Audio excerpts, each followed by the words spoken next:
Good morning. Welcome to Upskill Monday. Today we are going to do some combining of skills. This is a review month.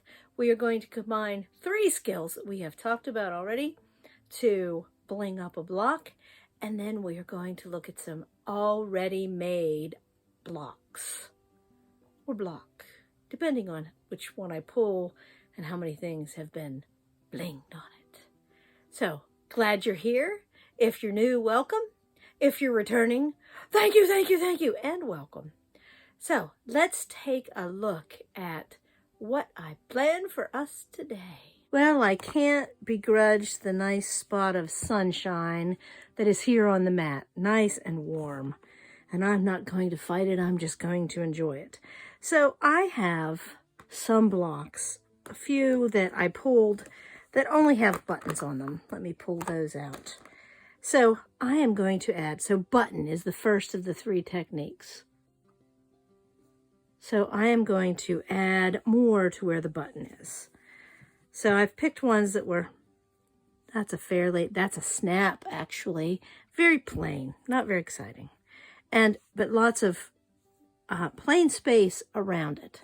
So this is what I'm going to bling. I think I'm going to start with one of these with the plain snap, the plastic snap. Very plain looking, not very exciting.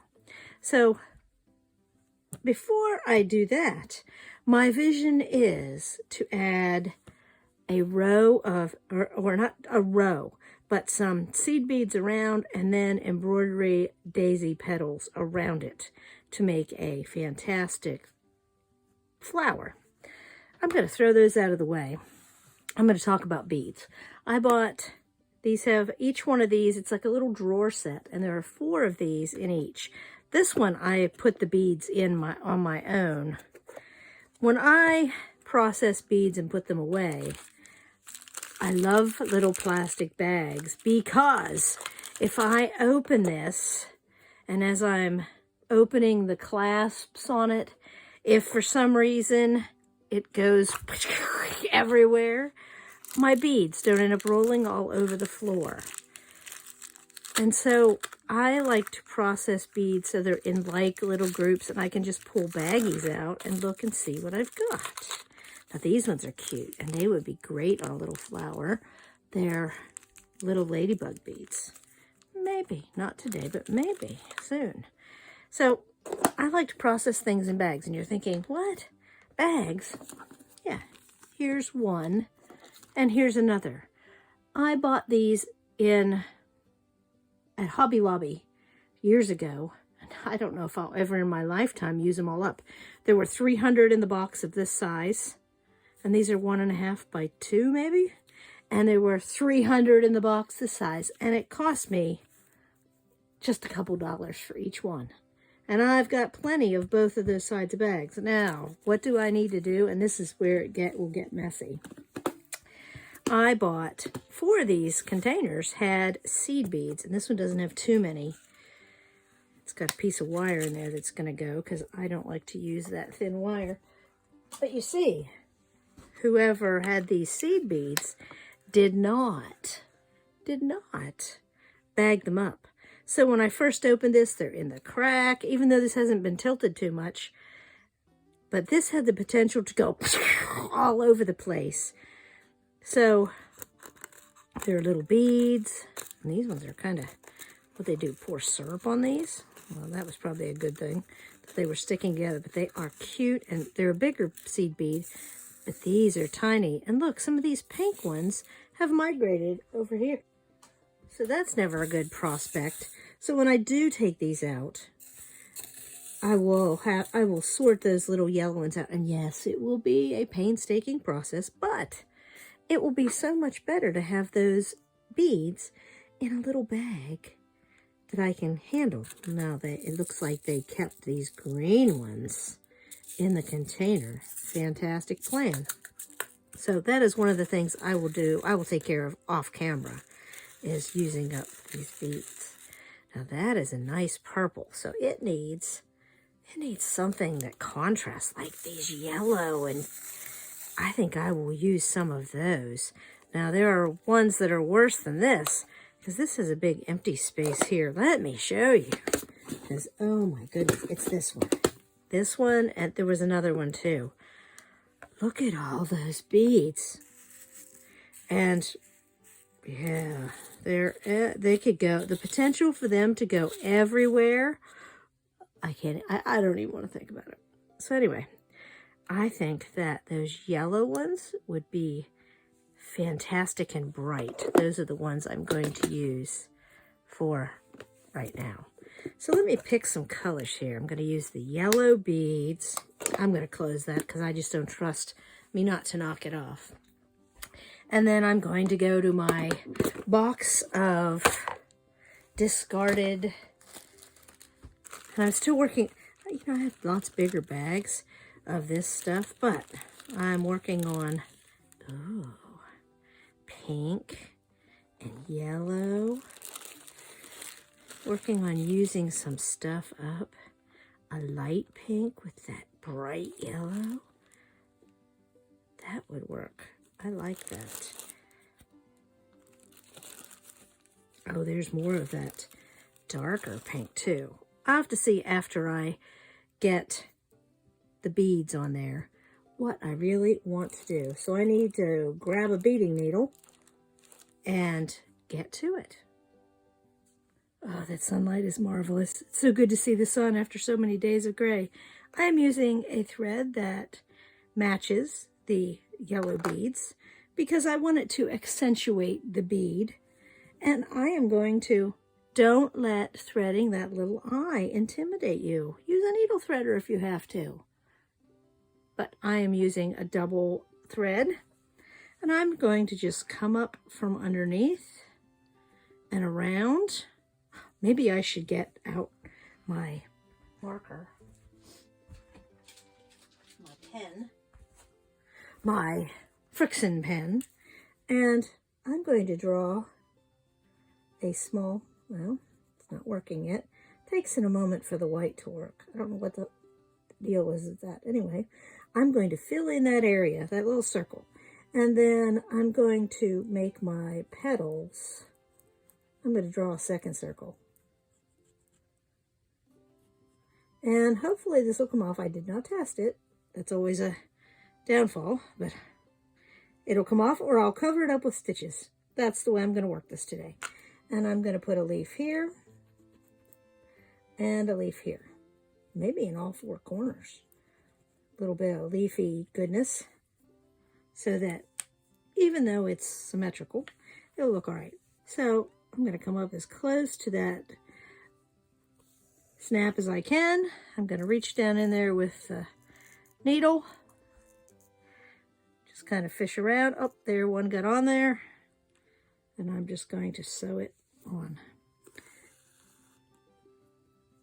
Come up again, somewhere in that circle, and do another one. Pull it tight, sew it on. And after I do a couple, I'm going to make a knot on the back so that if something comes loose, I don't have to worry about losing all the beads I put on it. What do I mean by, oh, I picked up a pink one. Maybe I should have put that in there as a, there's a yellow one. Oh, silly me. I didn't come back up through. That won't work.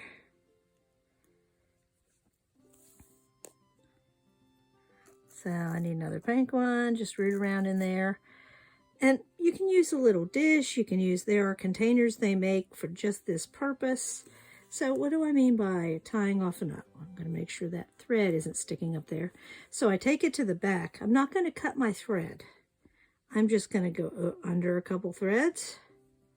You'll notice this one has a foundation, a muslin foundation. And I'm just going to put a knot. And then I'll just continue on until I have that all filled up. Let me get to work so I can get this done.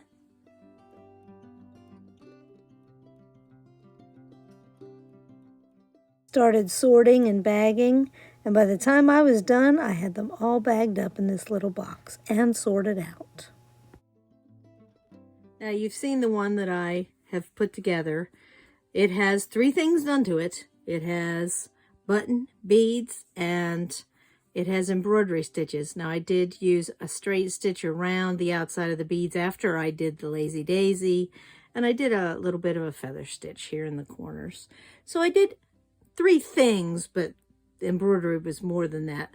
Now I am going to, sometime between now and Friday, work on the other 3 blocks that I have here to work on, so that I can show them to you on Friday, but I'm going to do the same kind of thing.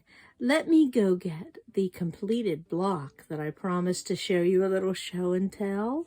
Let me go get that off the pile. Let me very quickly show you where these came from.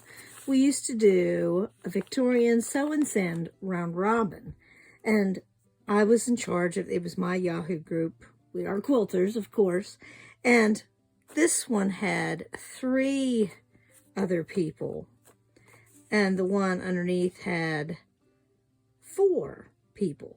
So what you did was you sent it to the first person on your list after you made it, and it's made on a, mine's made on a muslin base. It's a 15-inch block, so they're larger blocks, and then you would do 1 or 2 things, and before you sent it on, and there were deadlines, and so this one was all white or off-white and big seams. So you could do something very simple when your turn, when you got it. You could add a ribbon and a button, or this one is a shell, I don't know if you'd call it a bead, a cabochon, and then they did a feather stitch seaweed, and then this one is chain. It's all just chain stitches and then solid stitch in the middle. This is a nice double feather with lots of little French knots. I'm not sure what this stitch is called. It looks like kind of like a herringbone, or with a plus added too. And it's done with pearl cotton. And then some fancy trim like would be on wedding dresses, and some ribbon rose treatment, and I can see that it's sewn on by hand and everything. The rule was it had to be washable, no paper things. So anything, that was my rule, no paper things on it. And then they did some gold trim. So it has 1, 2, 3, 4, 5, 6, 7, 8, 9, 10, 11, 12, and everybody probably did 3 things to it. So this is one of the blocks. Would you like to see a second one just for fun? Of course you would. So these are fairly good sized blocks. Let me go get one, and I will share a second one. Now these blocks have been folded up for a while in that big bin that I showed you, so I did not iron them. This one is very much opposite. That last one had muslin on it. This one has silks and this is rayon. It feels so soft, and I know it would iron nicely. But let's take a look at the things. I mean, we have a little bunny here, and again with the wedding laces with the pearls and the trims, and they covered the end of this fantastic ribbon that is a pop of color on this black and gray and tan. And then they also did feather stitch with rocaille beads and herringbone with rocaille beads, and then embroidered, just plain embroidered flowers, and then some ribbon roses that are sewn on. They were pre-made, but they are such a nice pop of color added to this. And again, it is on a muslin base, and part of putting it on the muslin base was it had to be sewn, stay stitched around so that it would not fray too much in the handling of it. But this was so much fun when postage was not real expensive. It gave me something to look forward to, working on all the round robins and setting those up. So there's the second block. I'm only going to show you two. There's a whole bunch over there. So next week, we will look at 2 more of these blocks, and we will talk about another combo of techniques that we have already done. I hope you enjoyed this little review show, and I will talk to you on Wednesday when we make a new Build-A-Block for Study in Scarlet. I hope you enjoyed the chapter on Saturday, Chapter 3. Thank you for watching. See you later.